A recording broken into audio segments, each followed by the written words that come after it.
Hello guys, good day. Today I'm going to teach you how to open a door. Alright, yes. I'm going to teach you how to open the door. Okay, please watch.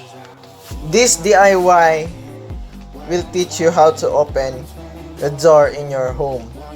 For those stupid people who don't know how to open the door, please watch carefully and follow every single bit of the steps I will teach you so that you will know how to open the door. Heard me? Yes. First is you must find a fucking door in your house. Yes, this is a fucking door. And as you can see, if there's a door in the house, you can also see a doorknob. This is what you call a doorknob. No, golden doorknob. Okay, let's start. First, you must touch gently the door knob, and then you can rotate it.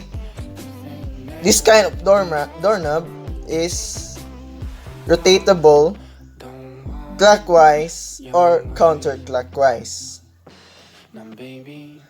First, touch gently, and then rotate it, and there you go. That's how you open a fucking door. Okay guys, thank you for watching.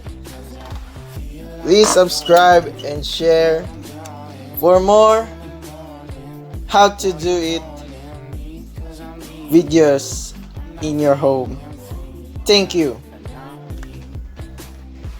Okay guys, thank you. Leave your suggestions down below in the comment section. If you like the video, please click like and subscribe for more how to videos.